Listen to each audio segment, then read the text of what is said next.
కేశవ, నారాయణ, మాధవ ఈ 3 నామాలే ఎందుకు చెప్పాలి అంటే మీరు జాగ్రత్తగా గమనించండి. ఓం కేశవాయ స్వాహ అన్నాను అనుకోండి, కే కే అన్నప్పుడు నాలుక ఇలా వంగుతుంది. ఇలా వంగి ఏదో ఫ్లైఓవర్ లాగా నాలుక పైకెత్తినటువంటి మధ్య భాగం వెళ్ళి అంగిడిని నొక్కుతుంది.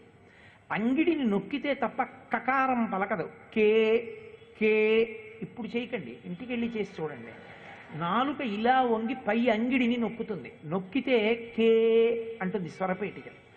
అంటే శబ్దములు ఉత్పన్నమయ్యేటప్పుడు ఒకలా ఉత్పన్నమయ్యే శబ్దాన్ని కకారంతో భగవన్నామంతో పలికిస్తారు మొట్టమొదట. అందుకని కేశవాయ స్వాహ. రెండవది నారాయణాయ స్వాహ. నా అన్నప్పుడు నాలుక ఇలా ఉన్నది ఇలా అవుతుంది, దొప్పల ఇలా అయి పైకెక్కి ఈ పైన ఉండేటటువంటి దంతవరుస యొక్క వెనుక భాగాన్ని నొక్కుతుంది. నారాయణాయ స్వాహ, నారాయణాయ స్వాహ. ఇంటికి వెళ్ళి చూడండి నా అన్నప్పుడు. అప్పుడు ఒక రకంగా నాలుక తగిలితే వచ్చే శబ్దములను స్వరపేటిక పలుకుతుంది. మాధవాయ స్వాహ, 2 పెదవులు కలుసుకుంటే వచ్చే శబ్దాన్ని ఉత్పన్నం చేస్తుంది.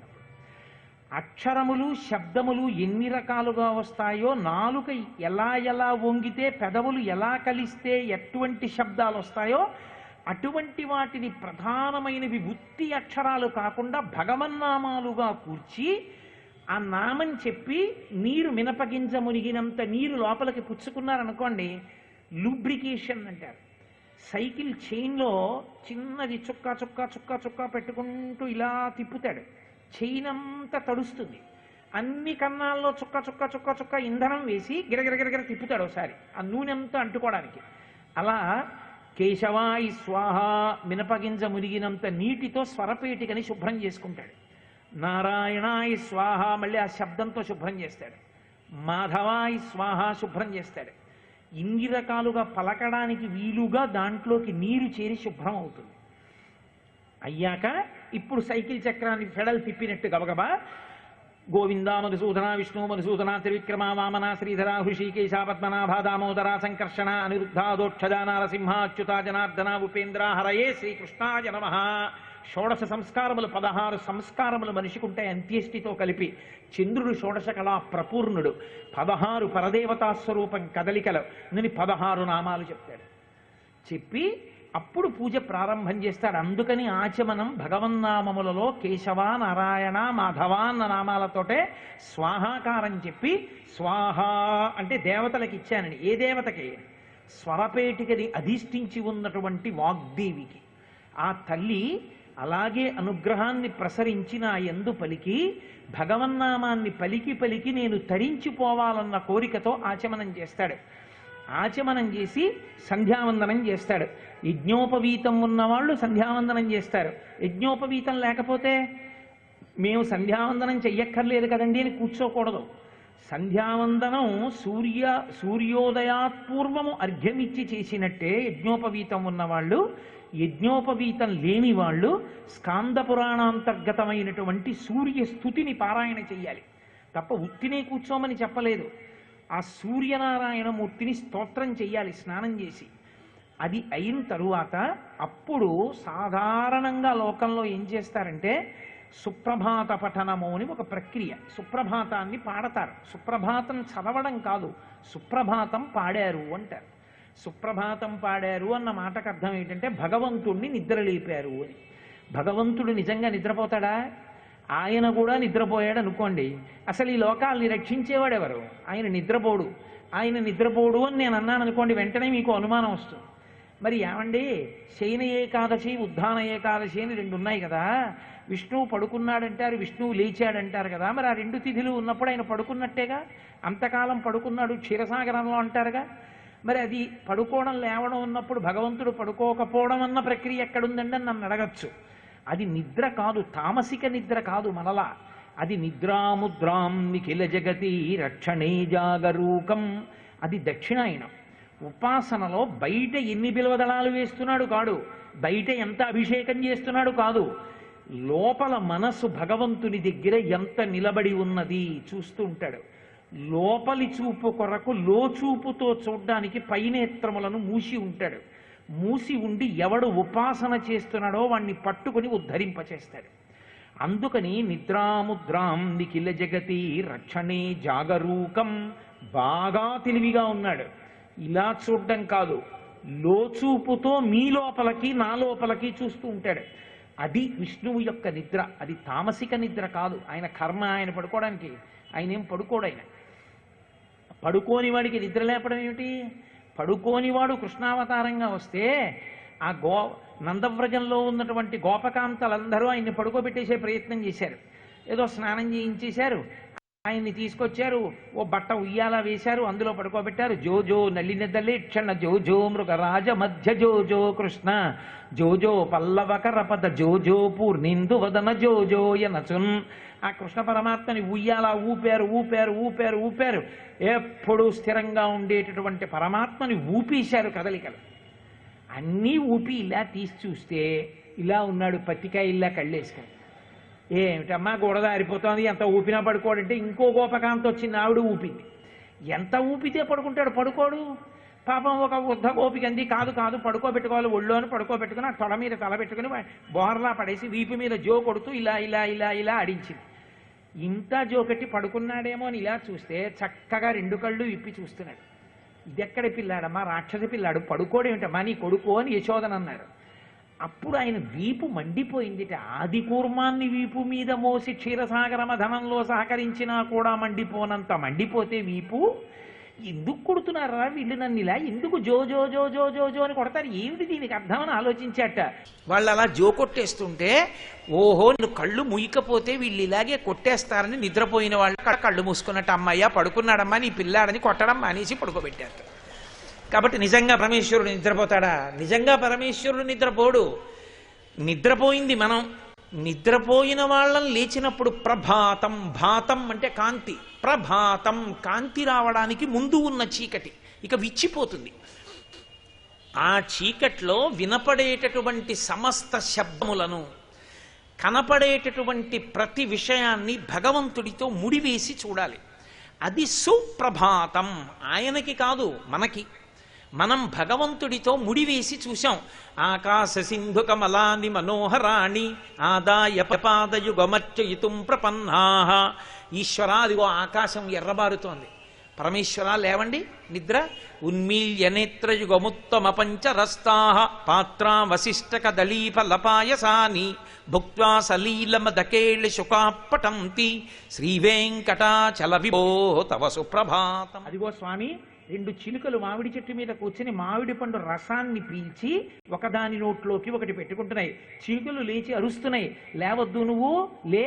యోషా గణేన వరదగ్ని విమధ్యమానే ఘోషాలయేషు దిమంధన తీవ్ర ఘోషా రోషాత్ కలిం విదదతే కకుభశ్చ కుంభా శేషాద్రిశేఖర విభో తవ సుప్రభాతం. జ్ఞాపకం చేసుకోవడం.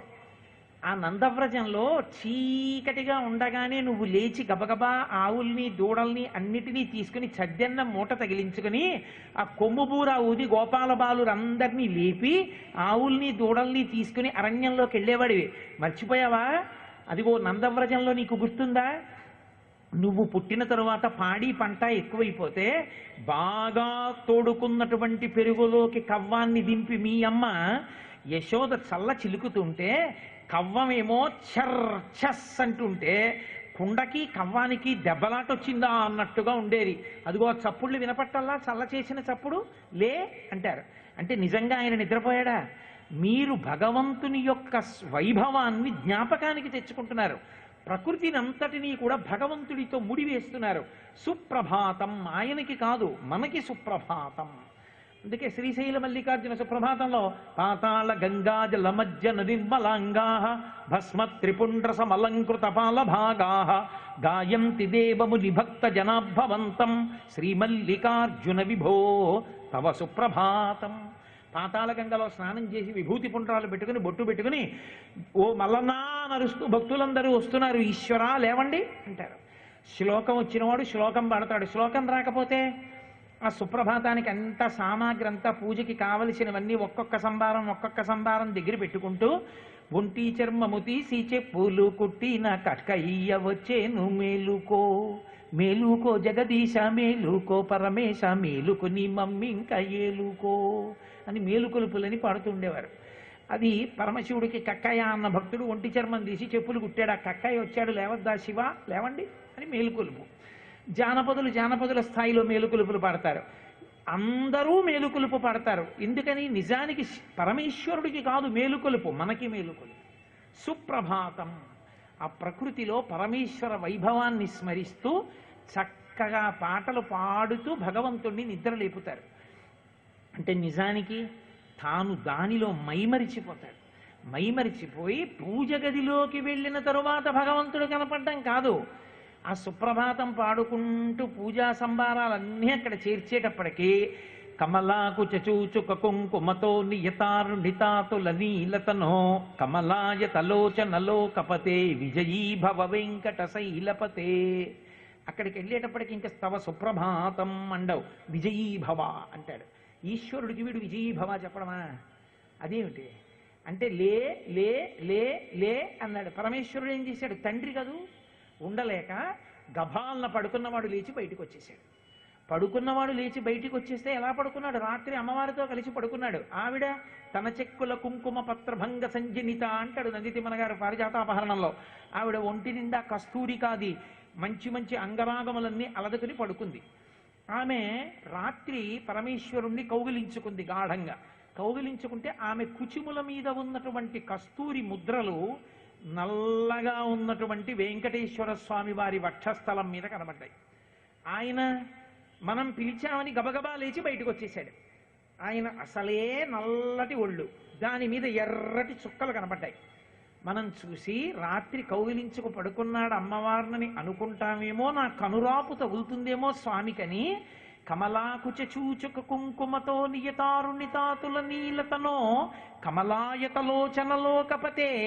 తామర రేకుల్లాంటి కళ్ళిలా బరువుగా ఎత్తి వస్తున్నప్పుడు చిన్న ఎర్రజీరలతో, స్వామి చూసేశాం నీ వక్షస్థలం, కనురాపు తగులుతుందేమో కప్పేసుకో ఉత్తరీయం, విజయీ భవ వెంకట శైలపతే సచతుర్ముఖ షణ్ముఖ పంచముఖ ప్రముతాఖిల దైవత మౌళిమణే శరణాగత వత్సల సార నిధే పరిపాలయ మాం వృషశైలపతే. పొంగిపోతూ అప్పటి వరకు బాగానే తెస్తాడు సామాగ్రి, ఇంకా ఈ పొంగులో తెచ్చిన తామలపాకులే తెస్తాడు, పెట్టిన పూలే పెడతాడు. ఆనంద ఝరి లోపల అది అనుభవించడం, ఆ రోమాంచితం అవడం సుప్రభాతం. అది మల్లికార్జునుడి కంటే నమ శివాభ్యాం నవ యవ్వనాభ్యాం పరస్పరాశిష్ట వపుర్ధరాభ్యాం నగేంద్ర కన్యా వృషకేతనాభ్యాం నమో నమ శంకర పార్వతీభ్యాం. తల్లి పార్వతీదేవిని కౌగలించుకున్నటువంటి పరమశివుడు రాత్రి పార్వతీదేవి యొక్క గడ్డాన్ని ఇలా పుణికితే సంతోషంగాను, ఆమె బుగ్గలకి రాసుకున్నటువంటి ఎర్రని కస్తూరికాది చుక్కలు మొదలైనవి అయ్యవారి వేళ్ల చివర కనపడ్డాయిట. అవి కనపడితే శివ మీరు అమ్మవారి శరీరావయవములను స్పృశించడం వల్ల ఆవిడ కుంకుమ రేఖలు వేళ్ల కంటుకుని కనపడుతున్నాయి. ఇద్దరూ కౌగిలించుకుని అలాగే వచ్చేశారు మా కోసం. అయ్యో అయ్యో అయ్యో అయ్యో స్వామి నమస్కారం నమస్కారం, ఇంత ప్రేమ. అది లోపల అనుభవించాడు అనుకోండి, ఇక్కడ వాళ్ళ కదలికలు కనపడితే రోమాంచితం అవుతుంది, ఆనందంతో నిలబడతాడు. అందుకే సుప్రభాతం నిలబడి చదవాలి, ఏకాంత సేవలో కూర్చుని ఉండాలి. ఏకాంత సేవలో నిలబడకూడదు, సుప్రభాతంలో కూర్చోకూడదు, అది నియమం. ఇప్పుడు సుప్రభాత పఠనం చేశాడు, మనస్సు ఎంతో ఆనందాన్ని పొందింది, ఎంతో శాంతిని పొందింది, పూర్తిగా భగవంతుని వైపుకి అభిముఖం అయింది. ఇప్పుడు వెళ్ళి పూజ ప్రారంభం చేశాడు. పూజ ప్రారంభం అంటే ఏం చేస్తాడు? రాత్రివేళ పూజామందిరంలోకి ఉగ్రభూతములు ప్రవేశిస్తాయి. ప్రవేశించి అవి ముందు పూజ చేసే ప్రయత్నం చేస్తాయి, నిర్మాల్యం తీసేస్తాయి. ఎందుకంటే ఫలితం వాళ్ళకి ఎడుతుంది అప్పుడు. అందుకని వాళ్ళు వచ్చి ఉన్నారేమో, అందుకని ఉత్తిష్టంతు భూత పిశాచాః ఏతే భూమిభారకాః ఏతేషామ అవిరోధేన బ్రహ్మకర్మ సమారభే. మీకు మాకు దెబ్బలాటేం లేదు, మేము తెల్లవారకట్ట పూజ చేసుకుంటాం, కాబట్టి మీరు ఇక్కడి నుంచి వెళ్ళిపోండి. అక్షతలు వాసన చూసి ఎడం పక్క నుంచి పడేస్తాడు. ఆచమనమునందు మీరు ఒక విషయాన్ని గుర్తుపెట్టుకోవాలి. అసలు ధర్మపత్ని స్వీకారం ఎందుకు చేస్తారో తెలుసా? గృహిణిని ఎందుకు పొందుతారో తెలుసా? ఇల్లాలని ఆచమనం ఆవిడ వెయ్యాలి. ఏదో ఊరొచ్చినప్పుడు భార్య పక్కన లేకపోతే సరిగాని బ్రహ్మచారిగా ఉన్నప్పుడు తానే ఆచమనం చేసి, గృహస్థుగా ఉన్నప్పుడు తానే ఆచమనం చేస్తే ఇంకా భార్య ఎందుకు కాఫీ పెట్టడానికే? ఆవిడ ఏ విధంగా ధర్మపత్ని? ఆవిడని ఎలా ఉద్ధరించినట్టు? అది కాదు. ఆవిడ పూజంతా పక్కన కూర్చోదు, నీకు కావలసినవి తయారు చేస్తుంది. ఆమె అధికారమేమి అంటే ఆచమనం ఆవిడ వెయ్యాలి. తాడేపల్లి రాఘవనారాయణ శాస్త్రి గారిని మహానుభావుడు మొన్న మాతో శ్రీశైలం వచ్చారు వాళ్ళ అబ్బాయి. రాఘవనారాయణ శాస్త్రి గారి పెళ్ళయిన తర్వాత మేడ మీద కూర్చున్నారు. తండ్రి గారు మామగారు కలిసి వచ్చి రాఘవనారాయణ శాస్త్రి గారిని నువ్వు పెళ్ళి ఎందుకు చేసుకున్నావురా అబ్బాయి అన్నారు మామగారు. అంటే ఆయనకి కోపం వచ్చింది. పిల్లనిచ్చి సాయంకాలం నా దగ్గరికి వచ్చి పెళ్ళి ఎందుకు చేసుకున్నావు అని అడుగుతావా? మామగారు మీరు ఎందుకు చేసుకున్నారో నేను అందుకే చేసుకున్నాను అందాం అనుకున్నారు. అనుకుని తప్పు పితృపంచకంలో ఒకరు మామగారితో అలా మాట్లాడకూడదని ఎందుకు అడిగి ఉంటారు మామగారు ఈ ప్రశ్న నన్ను అని కళ్ళు మూసుకుని ధ్యానం చేశారు. ఆయనకి బాలాదేవత కనపడుతూ ఉండేది. ఆ బాలాంబికని ధ్యానం చేశారు. అమ్మవారు వెంటనే బుద్ధి ప్రచోదనం చేసింది. అమ్మా, బ్రహ్మచారిగా చేసినంత కాలం ఆచమనం చేశా, ఇంకా ఆచమనం నేను చేయడం ఏమిటి? ధర్మపత్నిని స్వీకరించాను, ఆచమనం వేయడానికి భార్య ఉండాలి ఇంకా. అందుకని ఎడంచేత్తో తీసి ఎన్నాళ్ళు వేసుకుంటాను? నేను ఎడంచేత్తో వేసుకుంటే దూష్యం, ఎడంచేత్తో ముట్టుకోకూడదు.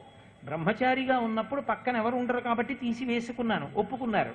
ధర్మపత్నిని స్వీకరించాక కూడా నేను ఎడంచేత్తో ఆచమనం వేసుకుని పూజ మొదలెడితే ఇంకేమి గృహస్థాశ్రమం? ఆమె కుడి చేతితో తీసి తన కుడి చేతిలో వెయ్యాలి. అది ఉపకరణం అవ్వడం అంటే. ఒకరికొకరు బాసటగా నిలబడడం అంటే ధర్మంలో ఆచమనం దగ్గర ప్రారంభం. అంటే దాని ఉద్దేశ్యం ఎవరు ముందు స్నానం చేస్తారని గుర్తు, ఆయన కాదు ఆవిడే. అందుకే శ్రీకాళహస్తి క్షేత్రంలో శ్రీకాళహస్తీశ్వరుడికి మొదటి అభిషేకం ఉండదు, జ్ఞానప్రసూనాంబకి మొదటి అభిషేకం. ఆవిడ స్నానం చేసి ఆయనకి సంధ్యావందనానికి కావలసిన నీళ్లు పెట్టేస్తే ఏముందండి సంధ్యావందనానికి? కాస్త ఆచమన పాత్రతో నీళ్లు, కలశతో కాచి నీళ్లు, ఓ పళ్ళెం, అయిపోయింది ఆచమనం. అది చేసుకోవడానికి చాలు. మిగిలిన పూజా సంభారాలన్నీ ఆయన గాయత్రి చేసుకునే లోపల తీసుకొస్తుంది ఒక్కొక్కటిని. ఈలోగా పట్టండి అంటుంది. ఆయన ఇలా చేయి పడతాడు, ఆవిడ కుడి చేత్తో ఆచమనం వేసేస్తుంది. కేశవాయి స్వాహ, నారాయణాయి స్వాహ, మాధవాయి స్వాహ చేయగడుక్కుంటాడు. ఆవిడ పాత్ర అక్కడ పెట్టి వెళ్ళిపోతుంది. అందుకు ఇల్లాలు, ఏ ఇంట ఇల్లాలు ఆచమనం వేసిందో ఆ ఆశ్రమం ధర్మ్యం, ఆ ఇల్లు ధన్యం. అంతేగాని ఆయనే ఎడంచేత్తో వెసుగు తాగేస్తుంటే ఇంకెందుకు ఆ పూజ? అందుకు కాదు వైదికమైన ఆశ్రమం. కాబట్టి ఆ పూజా ప్రారంభము, పూజ అన్న మాటని మీరు జాగ్రత్తగా అర్థం చేసుకోవాలి. పూజ అంటే మనం ఏమంటాం? కోటేశ్వరరావు గారిని పూజించామండి మేము అన్నారు అనుకోండి, దాని అర్థం ఏమిటి? నన్ను గౌరవించారు అని కాదు. నన్ను గౌరవించారు కాదు, ఎవరు పూజ చేశారో వారు పూజార్హులవుతారు. పూజ అంటే గౌరవం, పూజ అంటే నివేదన, చెప్పుకొనుట. పూజకి పర్యాయ పదం నివేదన. పూజ ఎవరు చేశాడో వాడు పూజార్హుడవుతాడు.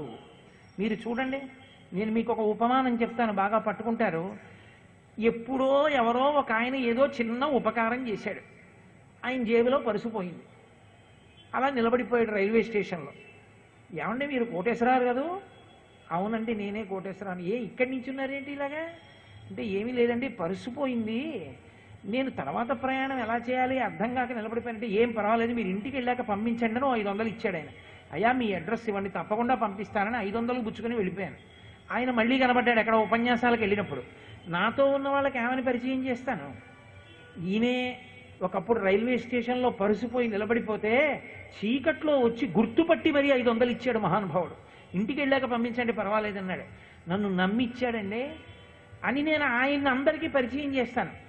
ఇప్పుడు నేను అది దాచేశాను అనుకోండి, నా దగ్గర పరుసుపోయింది, ఆయన దగ్గర 500 పుచ్చుకున్నానని చెప్పుకుంటే ఏం బాగుంటుందని చెప్పకుండా ఊరుకున్నాను అనుకోండి, ఆయన మీకెలా పరిచయం కోటేశ్వరారు అన్నారు అనుకోండి, అబ్బాయి ఏం లేదండి ఒకసారి పరిచయం అయ్యారంటే నేను ఇలా కోరగా చూశాను అనుకోండి, ఆయన ఊరుకుని తర్వాత ఎవరితోటో ఓసారి ఆయనకి ఏదో పరుసుపోతే కొంచెం ఏదో ఉపకారం చేసే అదృష్టం పుట్టిందిలేండి అని ఊరుకున్నాడు పాపం. అప్పుడు ఆయన ఏమనుకుంటాడు మనసులో? వీడు కృతజ్ఞుడు, నేను ఉపకారం చేశాను, అది చెప్పడానికి ఏమిటి కష్టం? ఆయన దొంగతనం చేశాడా లేకపోతే నేరం చేశాడా? డబ్బులు పోయి నించున్నాడు, 500 ఇచ్చాను, ఆయన 500 ఇచ్చాడండి ఒకప్పుడు అని చెప్పడానికి ఏమిటి? అమ్మో ఎంత భేషజం అండి ఆయనకి అనుకుంటాడా అనుకోడా? నేను చెప్పాను అనుకోండి, నన్ను ఏమంటాడు? ఏమిటండి ఆయన అంతమందిలోనూ ఆ పరుసుపోయింది, ఆయన 500 ఇచ్చారు, అంత గుర్తుపెట్టుకుని అంత పొంగిపోయారు అని. చూడండి చిన్న ఉపకారానికి ఆయన ఎంత పొంగిపోయాడో అంటాడు. అంటే ఇప్పుడు మీరు పూజించి పూజనీయులయ్యారా, పూజించి అవతలవాడు గొప్పవాడయ్యాడా? మీరు అవతల వారిని గౌరవించి మీరు గౌరవానికి పాత్రులయ్యారు. భగవంతుణ్ణి పూజించి భగవంతుని వాత్సల్యమునకు పాత్రులవుతారు. పూజ అన్న మాటకు అర్థం అది. పూజ దేనికి చేస్తారంటే భగవంతుని యొక్క వాత్సల్యమునకు పాత్రులు అవ్వడానికి చేస్తారు. అసలు భగవంతుని యొక్క వాత్సల్యమునకు మనం ఎందుకు పాత్రులం? ఎందుకు కావాలి? ఆయన ఏమిటి చేశాడు మనకు ఉపకారం? ఆయన ఉపకారం ఇది చేశాడు అని చెప్పడానికి ఆధారం ఏముంది అసలు? అంటే నేను ఒక్క మాట చెప్తాను, కొంచెం జాగ్రత్తగా అర్థం చేసుకునే ప్రయత్నం చెయ్యండి. మనం సుఖాభిలాషులు, మనకి సుఖం కావాలి సుఖం కావాలి సుఖం కావాలి అని వెంపర్లాడతాం. మీరు ఒక్కటి కొంచెం జాగ్రత్తగా ఆలోచించండి చాలు, మీకు అర్థమైపోతుంది. ఇదేం పెద్ద గహనమైన వేదాంత సిద్ధాంతం కాదు, తేలికగా పట్టుకోగలరు. పరమేశ్వరుడు మనుష్యులందరినీ తయారు చేశాడు. మిగిలిన జీవకోటిని పక్కన పెట్టండి, ఇప్పుడు వాటి కూడా ఎందుకు, మనుష్యుల్ని ఆలోచించండి. అందరి మనుష్యుల్ని తయారు చేశాడు. చారడేసి కళ్ళు పెట్టాడు, చూసే శక్తి తీసేశాడు. చక్కటి చెవులు పెట్టాడు, శ్రీకారాలు లాంటివి, కానీ వాటికి వినే శక్తి తీసేశాడు. సంపంగి మొగ్గ లాంటి ముక్కు పెట్టాడు, వాసన చూసే శక్తి తీసేశాడు. మిరిసిపోతున్న వెండి పళ్ళెం లాంటి చర్మం పెట్టాడు, స్పర్శ శక్తి తీసేశాడు. ఎర్రగా తాంబూలం వేసుకున్న నాలుక లాంటి నాలుక పెట్టాడు, రుచి చెప్పే శక్తి తీసేశాడు. ఇక సుఖము దుఃఖము ఈ రెండు ఏమైనా ఉన్నాయా? మీరు చెప్పండి నాకు, ఏమైనా ఉంటాయా? అక్కడ జలపాతం ఉంది, నాకెందుకు? ఏమిటి చూస్తాను? అక్కడ వీణానాదం ఉంది, నేనేం వింటాను? రామాయణం ఉంది, నేనేం చదువుకుంటాను? ప్రవచనం చెయ్యాలి, రామాయణం చదివితే కదా ప్రవచనం. వాంగ్మయం అంతా ఎందుకు పనికొస్తుంది? ఇంకా ఓ పువ్వు ఉంది, దాని వాసన ఏం చూస్తారు? భార్య ఉంది, ఎలా ముట్టుకుంటారు? కొడుకున్నాడు, తడిని ఎలా పరవశించిపోతారు, ఎలా పొంగిపోతారు కొడుకుని కౌగిలించుకుని పుత్రగాత్ర పరిశ్వంగం అని? లేదు, మధుర పదార్థం ఉంది, ఎలా సంతోషిస్తారు? దాన్ని నాలుక మీద వేసుకుంటే రుచి తెలియనప్పుడు బొగ్గు వేసుకుంటే ఏమిటి, మిఠాయి వేసుకుంటే ఏమిటి? సుఖమన్న మాట ఏమైనా ఉందా ఇంకా? ఇక బ్రహ్మాండమునందు ఉన్నటువంటి ఏ సుఖస్థానములు నీకు పనికొచ్చేవి కావు, మిమ్మల్ని సుఖపెట్టవు దుఃఖపెట్టవు. నా నాలుక మీద తీసుకొచ్చి ఇంత బొగ్గు గుండ పారేశారు, తెలిస్తే కదూ మింగేస్తాను. లడ్డు పడేశారు, తెలిస్తే కదూ మింగేస్తాను. అసలు అది లడ్డో బొగ్గో చూడడానికి కన్నేది? వచ్చినవాడు నోరు తెరువు అంటే వినడానికి చెవేది? నోరు తెరువు అనడానికి తెచ్చింది ఏమిటో తెలియడానికి వాడికి స్పర్శేది? చూడ్డానికి వాడికి కన్నేది? ఇంకసలు సుఖమేది దుఃఖమేది? ప్రపంచమంతా అయోమయం. కానీ ఆయన ఏం చేశాడు? ఉదారుడై నువ్వేం చేశావురా, ఎంత డబ్బు ఇచ్చావురా అని అడగలేదు. అడగకుండా కన్ను ముక్కు చెవి నాలుక చర్మము పెట్టి వీటి ఐదిటికి 5 శక్తులు పెట్టాడు. శబ్ద స్పర్శ రస రూప గంధములను ఇచ్చాడు 5. చెవులు వింటాయి, కన్ను చూస్తుంది, నాలుక రుచి చెప్తుంది, ముక్కు వాసన చెప్తుంది, చర్మము స్పర్శ చెప్తుంది. ఈ 5 ఇచ్చాడు కాబట్టి ఒకే ఇంద్రియంతో కొన్ని కోట్ల భోగములు అనుభవిస్తున్నాం మనం. ఒక భోగం కాదు. నేను మిమ్మల్ని చూసినప్పుడు ఒకలా పొంగిపోతాను, నా భార్యని చూస్తే ఒకలా పొంగిపోతాను, మా అమ్మగారి పాదాలు కనపడినప్పుడు ఒకలా పొంగిపోయేవాడిని, మా నాన్నగారి చేతులు కనపడినప్పుడు ఒకలా పొంగిపోయేవాడిని, మా గురువు గారు కనపడితే ఇప్పుడు అంత పరవశించిపోతాను, పరమేశ్వర స్వరూపం కనపడితే పొంగిపోతాను, ఓ పెద్ద వేప చెట్టు కనపడితే కారాపి అబ్బా ఎంత చెట్టు చూడండి అంటాను, పెద్ద ఊడలు దిగిన మర్రి చెట్టు కనపడింది అనుకోండి, అబ్బా దక్షిణామూర్తి కూర్చున్న చెట్టులో ఉంది, ఏది ఒకసారి ఆపండి దాని కిందకి వెళ్ళొద్దాం అంటాను. ఆ జలపాతం ఏమిటండి అంత గొప్పగా పడుతోంది, ఏమి మల్లెల తీర్థం అంటాను, ఏమి జ్యోతిర్లింగం అండి, ఏమి శ్రీశైల పర్వత శిఖరం అండి అంటాను. ఒక్క కంటితో ఎన్ని భోగాలు అనుభవిస్తున్నాను, దానికి ఏమైనా అంతుందా అసలు? ఎన్ని భోగాలు ఒక్క కంటి నడ్డు పెట్టి. ఈశ్వరుడు ఆ కంటిని, కంటికి చూడగలిగిన శక్తిని అదే పనిగా వాడుతూ ఉంటే డసిపోతున్నటువంటి కంటిని జాగ్రత్త పెట్టడానికి చాలా అందమైనటువంటి రెప్పని కొట్టుకి షట్టర్ లాగేసినట్టే ఇలా పడిపోయి మళ్ళీ ఆ వేడి తగ్గించేసి మళ్ళీ ఇలా లేచిపోతూ తల మీద వెంట్రుకలు పెరిగిపోతుంటే కనురెప్ప వెంట్రుకలు మాత్రం పెరగకుండా అంతే ఉండి తల వెంట్రుకలు ఇలా దిగిపోతే అది మాత్రం ఇలా ఏదో దొప్పల ఇలా లేచి ఇలా ఉంటాయి. అది రెప్ప ఇలా పడిపోతే ఈ కనురెప్ప వెంట్రుకలు ఇలా బార్బుడ్ వైర్ ఫెన్సింగ్ వేస్తారే అలా అడ్డొస్తే ఏ చీమో లోపలికి వెడదామనుకున్నా అవి అడ్డేస్తే పైకి ఎక్కలేక కింద నుంచి దూరలేక పక్కకి వెళ్ళిపోతే నిద్రపోతున్నప్పుడు కూడా రక్షించడానికి పెరగని వెంట్రుకలతో అంత అందమైన కనురెప్పని అవిమొయ్యగలిగినంత వెంట్రుకల కూర్చతోటే అంత మెత్తగా అంత సున్నితంగా తయారు చేసి నా కంటిని రక్షిస్తున్న పరమేశ్వరుడికి నేను ఏమిచ్చి రుణం తీర్చుకుంటాను? నిజంగా నా కంటిని రక్షించుకునే కర్తవ్యం నా మీదే పెట్టుంటే ఈశ్వరుడు నా బ్రతుకేమైపోన్నాను. ఎంతటి మహాశిల్పి మహానుభావుడు. నేను ఒక కాగితం మీద 4 గీతలు గీస్తే కాసిని నీళ్లు పడితే చెరిగిపోతాయి. ఏనాడు గీశాడో నా చేతి మీద గీతలు, ఎన్ని మాటలు కడుక్కున్నానో ఆ గీతలు అలాగే ఉన్నాయి. ఏది పెట్టి గీశాడో ఆ గీతలు. ఎంత గొప్ప శిల్పి. ఒక్కొక్క ఇంద్రియంతో ఎన్ని కోట్ల సుఖాలు ఇస్తున్నాడు ఆయన. ఒక్క చెవితో ఎన్ని శబ్దములను విని ఆనందిస్తున్నాం. ఇప్పుడు ప్రవచనం విని ఆనందిస్తున్నారు. ఇంటికి వెళ్ళిన తరువాత వచ్చిరాని మాటలు మనవడు మాట్లాడతాడు. పోతన గారు భాగవతంలో అంటారు, ఆ పిల్లలు వచ్చి రాకుండా మాట్లాడేటటువంటి మాటలు తనయుల సంభాషణముల జనకులకు కర్ణయుగళి సద్భూషణములు అంటారు. కొడుకు మాటలు వింటే తండ్రి పొంగిపోతాడు. శ్రీ ఉమామహేశ్వర పరబ్రహ్మార్పణమస్తు.